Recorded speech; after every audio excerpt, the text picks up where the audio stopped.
Hello, welcome or welcome back to Sapling Tarot. My name is Imogen and I will be your server this evening as we traverse a menu of various different cocktails. All of our cocktails can be made with the highest quality non-alcoholic spirits or be made as mocktails. We can also fit any or all dietary requirements.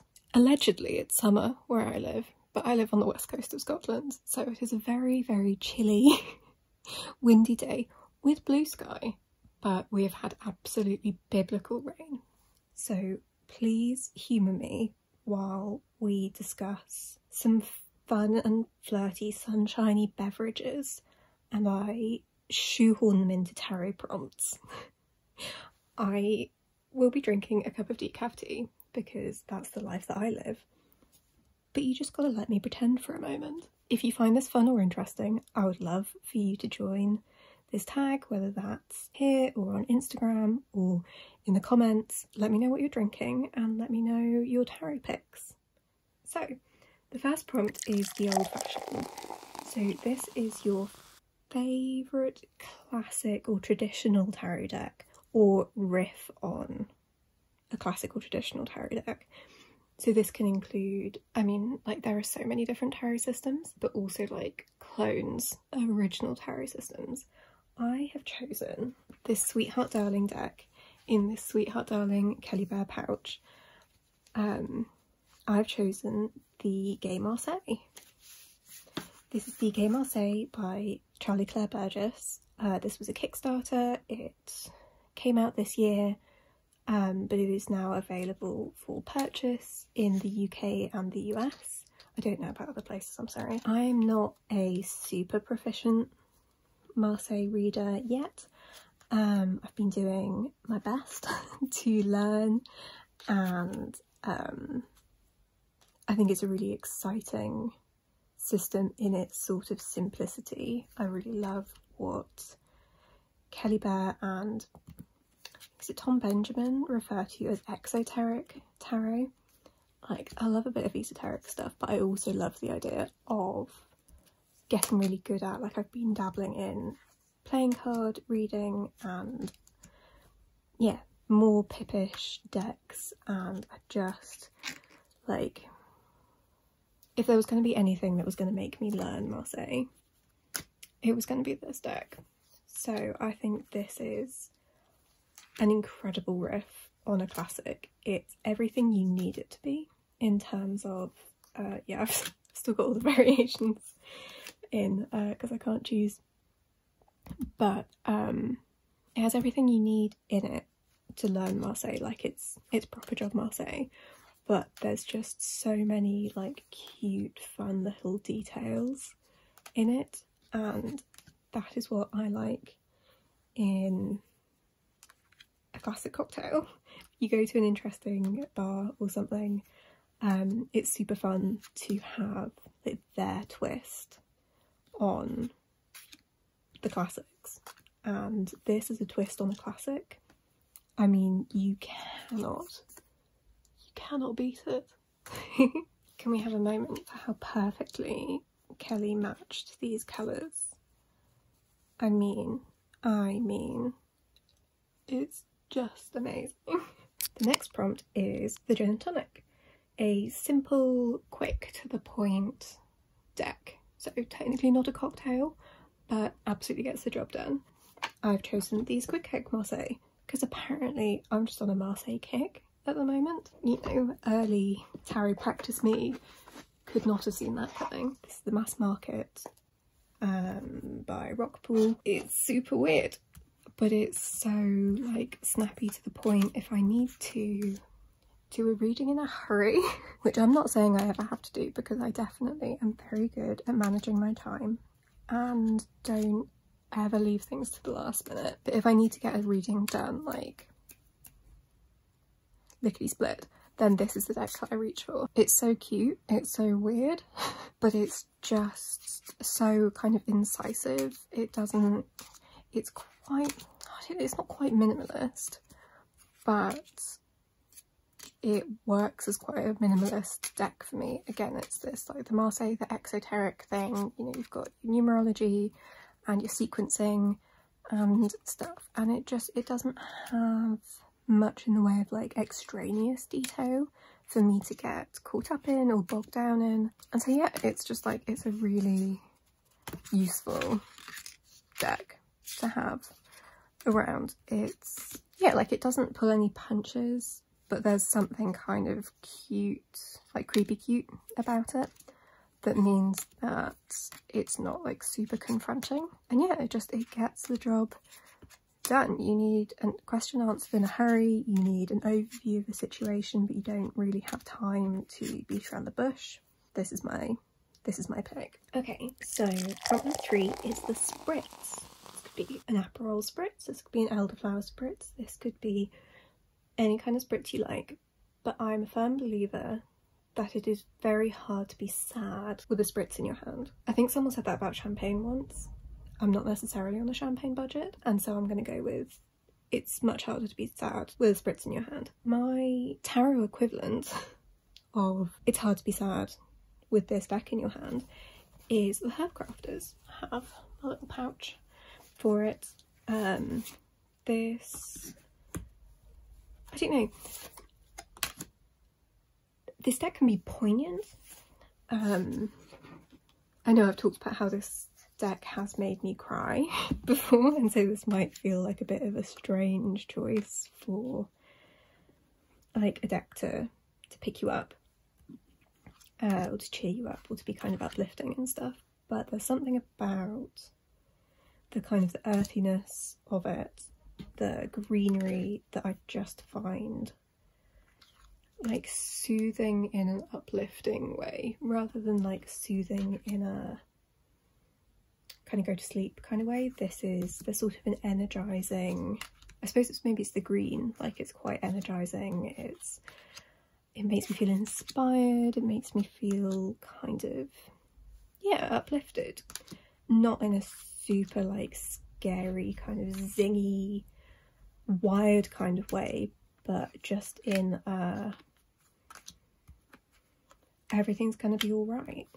And when I imagine, the image that comes to me when I think of drinking a spritz is like sitting somewhere in Italy, you've got nothing to do, you've got nothing to worry about, you're just sitting there, it's warm but not too warm, there's like a little bit of a breeze, or you can sit in the shade, and you've got some nice snacks, and you've probably got like really good dinner plans, but you've already had a really good lunch, and you're just sat there, I don't know, it's probably like, I don't know, 4:30, and yeah, that's what this deck feels like to me. It feels like everything's gonna be okay, you've got enough to eat, like it's all, everything's fine. And yeah, that's what this deck kind of conjures for me. So even though it can be really poignant, and I've talked before that like if I was gonna do like ancestor work, this would be, oh, my yarrow's doing so well at the moment, makes me so happy. I even like foraged some, which is a very nice way of saying I accidentally like pulled some up by the root from the beach. There's loads, don't worry, I haven't like ruined anything. And then I carried it carefully home and planted it in my back garden, and I think it might be okay. I don't think I killed it. What was I saying? Yeah, I would maybe use this deck, and have used this deck for kind of like dabbling in ancestral work, but yeah, in like a sort of supportive, comforting way, rather than like a deep inherited trauma, like shadow worky kind of way. It's yeah, I loves it. Okay, deck number 4 is the Dirty Martini, the strong and salty. I am partial to a martini, however, I do like it to basically be like 50-50 martini and brine. Give me 7 olives. I would quite like a salad in my drink, please. I feel like if you have this deck, you know the deck I'm about to say. The strongest and the saltiest in my collection. Outgrow Yourself, Tarot and Oracle by Akkas Berman. She pulls no punches, but I really want to go out for a drink with her. A bit of a lovey in my corner of Tarot Cube. She's scary, but we love her, and I feel like that's about martinis. I feel like she would maybe order a martini at a bar, unless there was something with like spicy available, or like something kind of short and strong. But anyway, this, well, I suppose a martini is short and strong. I was thinking something in like a tumbler, like a caipirinha or something. Anyway, I digress. I'm talking more about cocktails than I am about tarot, and this is not a cocktail channel. I feel like I don't have any more words because this deck just like, it really goes. And it's very honest. She won't let you lie to yourself, so you kind of have to be a little bit careful when you pull this deck out, I guess, that it's not going to. She's very supportive, and can give like really good advice in terms of like what to do next and things that you need to think about. Not so much the hand holding type of advice though. It's a lot more, I'm gonna let you get this all off your chest and then we're gonna make a plan. Like, there's not really much room for wallowing, I guess. Like, it's not, we're not talking toxic positivity by any stretch, and we're not talking like bypassing the emotions, but there's like a sternness and like a not putting up with your bullshit kind of thing, which I think is necessary at times. Like, I can be very soft and gentle generally, but I do see that there is a lot of merit in having people around who will kindly point things out as they are and be really, really like honest about stuff. And this feels like that deck. So for the Dirty Martini deck, we have Outgrow Yourself, Tarot and Oracle. Okay, so this one you really will have to forgive me the whimsy. I just want to believe that I have a life where I could be drinking Pina Coladas. Prompt number 5 is the Pina Colada. This is a deck for summer. This is summer and fun and cheerful and colourful and yeah, a lot of things that my life isn't very often in Scotland, which is unfair. It hasn't been that bad. I'm very lucky where I live. I don't get the worst of the weather. I'm just grumpy because it's been really like windy and the biblical rain squashing the plants and whatnot. Anyway, the summer holiday deck, the Queer Tarot by Ash and Chess. They're doing a queer animal oracle that you can like put yourself forward to be in, which I think is really fun. I thought maybe it would be like queer people and their pets, and I was so up for like having a little photo shoot with me and my rabbit because I thought that would be hilarious. But it's not. They're just gonna like match people with animals, which is also totally fine. But I just had this image of, because this is such a good deck with like real queer people in it, which is like such a fun concept. I thought it would be really funny to have like a deck of queer people and their pets, which I thought would be super fun. Again, I digress. I don't really know how to explain why this is a summer holiday deck beyond just showing you the colours. Like, this is pure summer nights colour palette. It's like, I think particularly it feels like early evening after you've been out all day doing something really fun. So like, particularly I think of being out at Pride, like when I was younger, and having the whole day and, you know, being on the bus at like 8 AM or the train or whatever with like full makeup and outfit on, with all of these people like commuting and, you know, maybe having a little cocktail in a tin on the train. I couldn't possibly say. But so like the idea of having this big day of just like queer gorgeousness and being in the sunshine and seeing all sorts of different people and chatting to all sorts of different people and swapping stories and just having a great time, and then that kind of like lull between the march and like evening events and just sitting around kind of having a picnic with overpriced like beers in plastic cups, or, you know, like big iced teas and stuff like that. and just kind of sitting around in the grass, chatting to people that you like made friends with that day, catching up with people you've not seen for a while that have kind of all like congregated together. And yeah, I mean, I guess like that's basically what I want. I want that now. COVID's a bitch, and I miss being able to do stuff like that. But yeah, that's what this deck feels like to me. So like, again, I kind of have to be like a little bit careful when I pull this out, because there's sort of like a weird, like almost like painful nostalgia to it, because it puts me so firmly back in that like that space that I sort of miss. But yeah, so that's like, this deck is like what like the best bits of summer are for me, or at least like what they were for me. I need to figure out something new, but yeah, this deck is gorgeous and the colours are perfect, and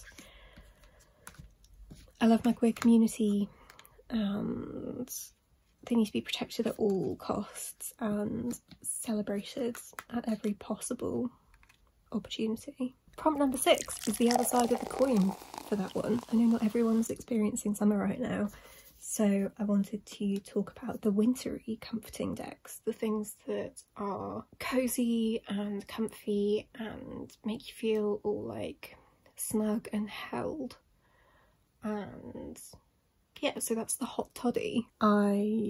These sorts of things are called all sorts of things around the world. Where I'm from, this would be like usually a whiskey based thing, which isn't my cup of tea. I'm more of a spiced apple person myself rather than like the boozy equivalent, but I would say that if it's available with like rum and a little bit of butter, I'm very here for it. So my wintry comforting deck is the Wandering Star, and this was like a really quick decision for me, and I hope you can like see this too. There's something about the way the images are that kind of reminds me of stained glass windows, which then in turn makes me think of the winter. I think it's because like there's quite a lot of sort of like night skies in it as well, but like I suppose in terms of my life, I've spent most times in church in the winter because like, I don't know, my family has been like kind of Christian in name only kind of thing, and so you do, you know, going to Christmas and Easter mass or whatever, not anymore, but in my childhood and stuff. And also like churches are cold usually because inevitably the heating's fucked. And everything's made of stone and wood and like minimal soft furnishings and all that kind of stuff. So there's like a chilliness to my association. This deck doesn't feel cold to me, it is just that association with churches apparently. But this deck is very comforting, it's very soft, it's probably kind of about as far as I go in terms of the like posy vibes only decks. Like it does talk about the slightly more like tricky elements of the cards, but it like smooths off the edges. There's something very like kind of round and comforting. I also find this deck really comforting because the artist just doesn't try to draw hands. And like Babe, same. You know, you can't make me draw hands. Certainly not two matching ones. And so they've just gone with like little kind of like paws on them, and I feel so seen with these funny little kind of, yeah, more like paws. But yeah, I don't know what it is exactly about this deck that feels so comforting. The art style reminds me very much of like my childhood best friend, and how she used to draw people in like a very specific way, and it kind of reminds me of her, so there's that as well. And so yeah, I just think it's a really cute deck. It's one that I've nearly gotten rid of a couple of times because I don't use it an awful lot. I can find keywords a bit distracting rather than useful. It was good when I was like learning the system, but and also some of them like I don't totally agree with, and so that is really distracting. But yeah, I think it's lovely. It's an underrated deck in my collection, and yeah, it's like a cozy warm hug. That's the Wandering Star by Cat Pierce. It's a Hay House deck, I think. Okay, so prompt number 7 is the Espresso Martini. Something to pep you up, to energise you, to get you going. I wouldn't necessarily say that an Espresso Martini does that, but I'm like going on the coffee vibe. I suppose it could also have gone along the lines of the deck you hate to read with, because I know so many bartenders who hate making espresso martinis. But yet again, I digress. Thematically, I'm saying that this is like an energising deck. A deck that gets you really excited, a deck that gets you kind of like pumped up, ready to go, a deck that's good for like a morning draw to like set you up for the day. And I have chosen the Tarot del Fuego, which feels very obvious, but it's a deck I've been using for Leo season and I've just been having so much fun with it. I've been pairing it with Tantric Dakini Oracle and it's just been a great fucking time. This is a weird deck, but yeah, it's really punchy, it's really fun, it's like, it's quite exciting with all like, you know, fire and shit. I don't think it's the most like straightforward reader. It's like a little bit one of those ones that I talk about that I don't really love, which is where you sort of have to like translate it from prior tarot knowledge, and so I find myself thinking about like, what does this card look like in like the Smith-Waite or whatever, which I don't love. But there's so much good shit in here that just every time I do a reading, particularly if I do it in the morning, I'm just like, oh yes, I know what I'm doing today, I know what we're gonna do, I've like got all the inspiration, I'm all fired up, I'm all like ready to go. And yeah, it's just super fun. It's like, it's quick and snappy. This would have been another good one for the gin and tonic. Like, for such detailed imagery, it really does kind of like put its cards on the table quite swiftly, and so like you know what it's talking about. But yeah, it's super chaotic, it's super weird. Some of it is quite hard to see like actually what's happening because of the colours, but yeah, if you want a deck to wake you up, to get you going, to start your day, this is like fun and fiery and fruity, and I'm very here for it. So the Espresso Martini of my collection, the Tarot del Fuego. Okay, so prompt number 8 is a deck to take your time with, so like a sipping drink. I went for a Manhattan because I'll let you know, I don't think I've ever had a Manhattan, but it strikes me as the kind of thing that I would need to drink slowly. I'm a habitually fast drinker, which is not ideal. I think it's an anxiety thing that, you know, I don't have to like speak to anyone if I've got like a drink in my hand and I'm like having a drink. There's an insight into my young adult life. But yeah, so like something that you want to like take your time with, that you want to like let.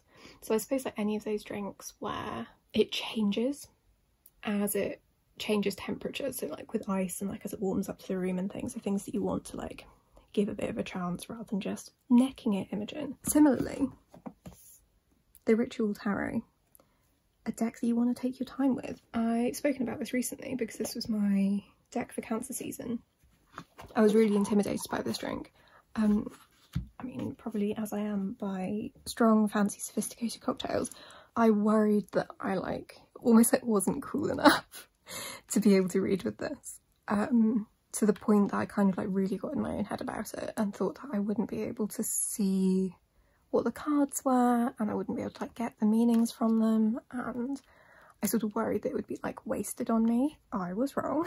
It's a babe of a deck. I have a great time reading with it, but like it's not a quick one for me. It can be like you can get your answer fast if you're asking sort of like an easy question, but that sort of feels like you're missing the point of the deck. Like, I get so much more from it when I just like properly sit with a couple of cards and like really look at them and look at how they play with each other.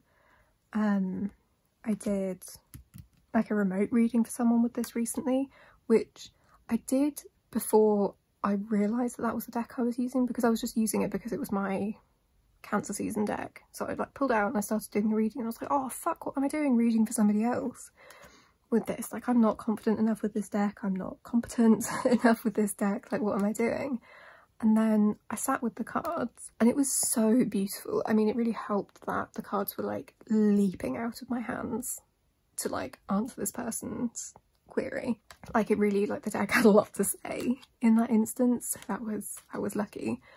But yeah, I suppose it's like it's a flavour of self-doubt to think that like I'm not good enough, like I'm not cool enough, I'm not sophisticated enough to work with such like kind of beautiful tools or whatever. Like, I need to be on your kind of like baby's first tarot deck or whatever, which isn't true, you know. But I think sometimes I feel that way, and like I suppose there can be something a bit incongruous in a life where, so like, you know, this is kept in a little like fabric basket that I got from Lidl in an IKEA Kallax shelving unit. Like, it's 78 pieces of exquisite artwork that live in the most kind of basic environs, and to see that in like anyone else's space, I'd be like, that's amazing. You know, it's the fluidity of human nature, and you know, the things that we prioritise and the things that, you know, how things work and how we find beauty in things even when like, you know, we don't have a load of resources and stuff like that. But for me, I'm just like, sad. I'm not cool enough, I'm not fancy enough, and it's bollocks. So next time I'm out, I'm gonna try a Manhattan. It looks like a beautiful cocktail, and I am gonna stop like saving this for best and stop thinking like that I'm not like cool enough or whatever to read with it, because the readings with this deck are amazing. I feel like a really like a good bond building with this deck. It was absolutely like love at first sight.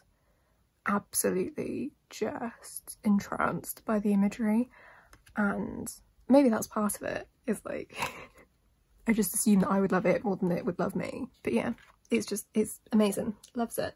And so for the one to sip and savour, the Ritual Tarot. Okay, next one is number 9, the Mojito, or the palate cleanser.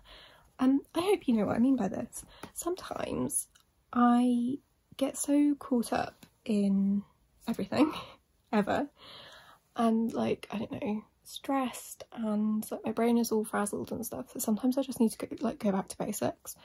And for me, that is the universal weight. I had this out already for the last video I filmed, so it lives in a rice bag, so we're really talking back to basics.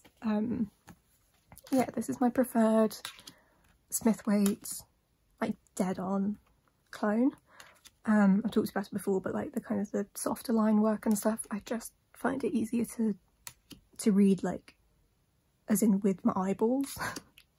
You can't go wrong with it, really. Like, people are very white, very thin, is, you know, it's very much like of its time, etc, etc. But in terms of if I'm feeling really frazzled and I just need to like strip it all back to, yeah, like right back to basics, then this is the deck that I reach for. She's very well used, she's very well loved. Yeah, I don't think I have an awful lot more to say on this one, just that if you ever are doing like, I don't know, feeling tarot burnout or stuff like that, I think sometimes going back to either like an old favourite or a really sort of like whatever simple or like back to basics looks like for you, which could be the most like visually complex deck in the world if it's just one that you really click with. You know, this is supposed to be like a hobby and interest. You don't always have to be like challenging yourself and like stretching yourself and trying to gain more knowledge. And I know that it can feel quite overwhelming and like we'll never know everything, and like we always want to be doing a deck study and read that next book or do that next kind of course or project or whatever. You don't have to do it all. I know you want to, I do too, but like sometimes, oh, what a great card to come up as I was saying it. It's okay to like take a step back and sort of reconnect with where you started, whatever that looks like to you. the palate cleanser, the Mojito, the universal ways. Number 10, the Bloody Mary. A very divisive drink, I am fully aware. I'm not a huge fan. I'm not a big tomato juice person. I'm not a big fresh tomato person, if I'm honest, which I know is sacrilege to so many people. I love a bit of cooked tomato, not so big on the fresh tomato. Wow, the side quests in this video, possibly one of my worst. I'm just excited, you know. So I've named this the problem solver, you know, in terms of, you know, the hair of the dog that bit you, the thing to have the morning after. If I have like a tangly knitty problem, or I really don't know what to expect from a situation or like how to approach a situation, I reach for the Tarot de Coloridas, which as soon as I like realised, I was really surprised. I really like this deck. I talk about it more often than I would have thought I would. I've just had like some really useful, really helpful readings with this deck. When I've been like going into situations where I've like not really known what to expect, or like thinking about how did I need to approach things.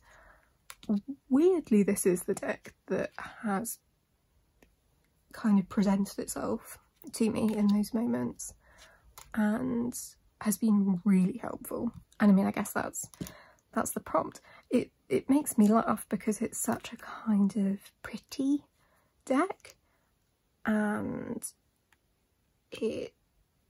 yeah, you'd think it would be very kind of, I don't know, like positive only and like not necessarily like kind of more style than substance. And yet there are a lot of confusing cards in this deck. There are some like weird depictions of things that make zero sense to me, and yet they always make sense in context. This one, Seven of Swords. What? In what world does that match any Seven of Swords meaning that you know? I also always think this is a baby's basket, which is not good because that's a sword. But in terms of like thinking of a novel approach or like a way to do things that's kind of differently, so like thinking about this in terms of like a circus performer or whatever, like this card has been super useful. And like this deck, it's got like a bit of a sense of humour. It's like, yeah, it's just been really useful. Solved a lot of problems. Well, I don't know, maybe not solved, but has helped me prepare for a whole bunch of challenging situations in ways that I never would have expected. The Bloody Mary, the Tarot de Coloridas. Okay, prompt number 11 is the French 75, a very swanky, fancy cocktail, or certainly one that feels swanky and fancy when you drink it. I have this deck in another gorgeous Kelly Bear pouch. I should just get them all out and show you. But this is, I don't know why it feels. Is it the gold edging, Imogen? I think it's the gold edging. This is the Fyodor Pavlov tarot. She's just gorgeous. I don't know why it feels like a special occasion deck, but there's just something so special and magic and lovely about it that just like, I don't know, it's so magic. It feels expensive. I tend to buy all my decks from eBay, so I didn't pay the full like £50 whack, which is where we're at now apparently with mass market tarot decks.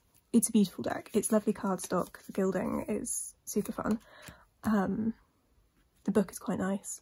The box it came in was good. Anyway, I think it's so lovely. Do you have anything else to say, Imogen? Other than it's lovely, it's pretty, I like it. I don't use it an awful lot.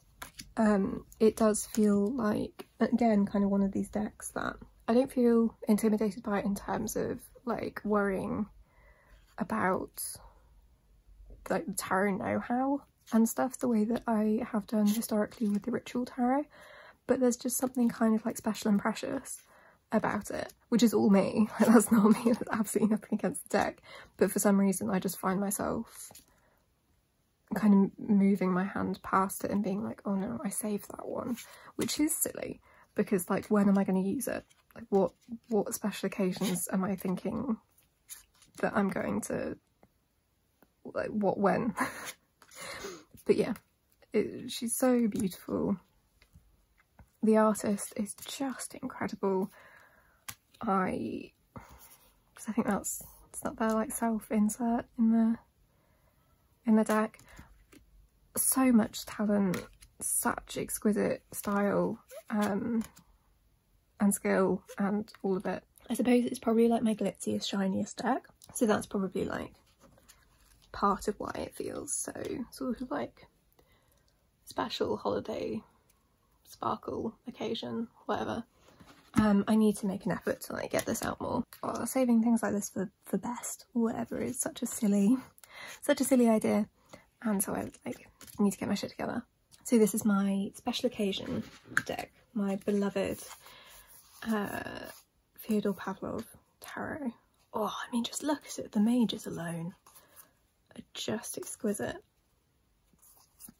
They're so like classic, but like how you want classics to be. I suppose this and the Game Marseille up at the top, like they could have been like vying for that position for the like twist on the classic. Okay, prompt number 12, the Aviation. Now, if you're a cocktail person, this isn't necessarily that adventurous or weird.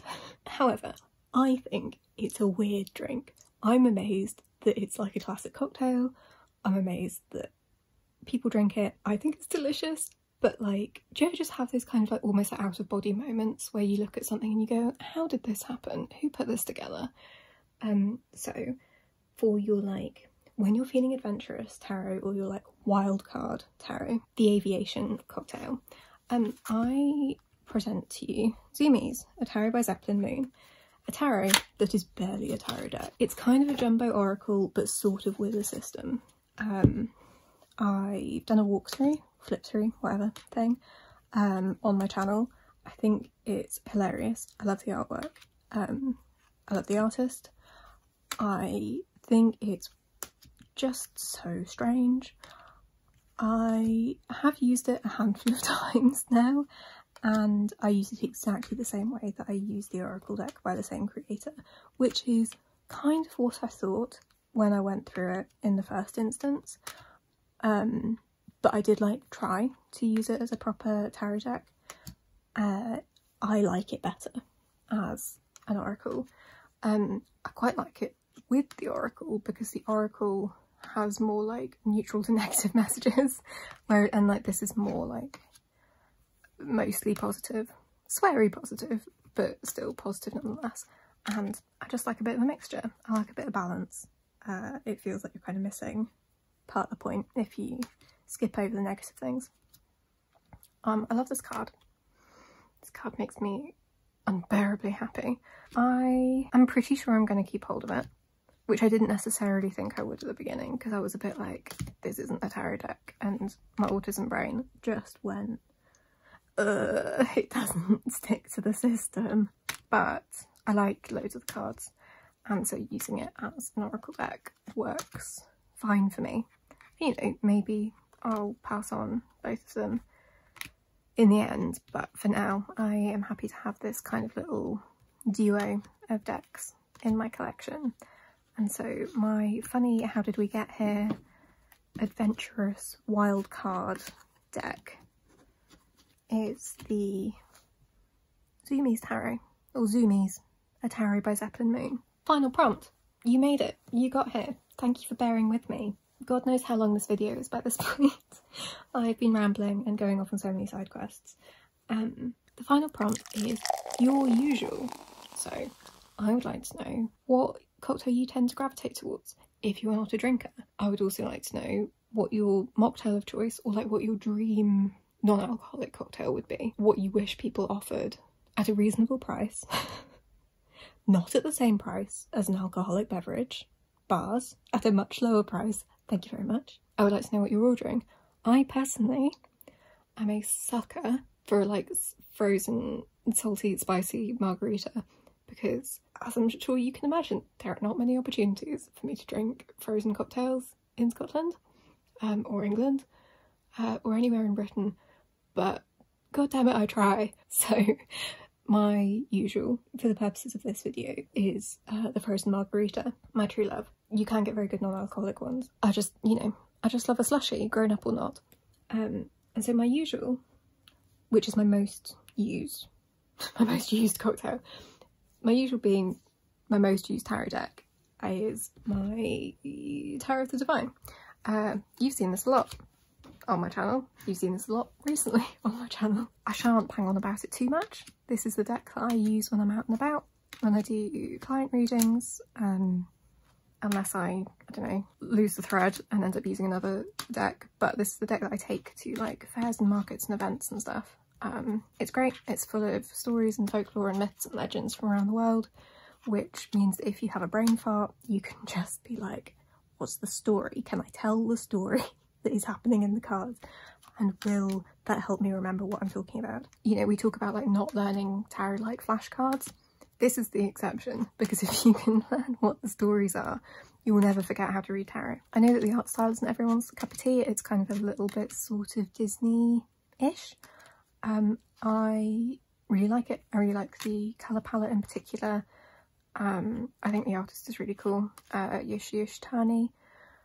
I really recommend like following them on Instagram and Twitter and whatever, because they are always creating, it seems, and I love all of their like, I don't know, I think they've been doing like gay fairies and mermaids recently, and it's all just a great time. But yeah, this is my usual, the deck that I've done the most readings with, the deck I'm probably, would I say this is the deck I'm most confident with? Probably. So yeah, that's our final prompt. Thank you so much for being here. I would love it if you would join me in these prompts. I'm gonna like share some stuff over on Instagram if you want to comment there or comment here or do, but yeah, I hope you are having an excellent day. I hope you're taking really good care of yourself. If you enjoyed this video, you could give it a like. You could even consider subscribing. I hope you're taking really good care of yourself, and I will catch you in the next one. Bye. Does anyone else really think that looks like a penis?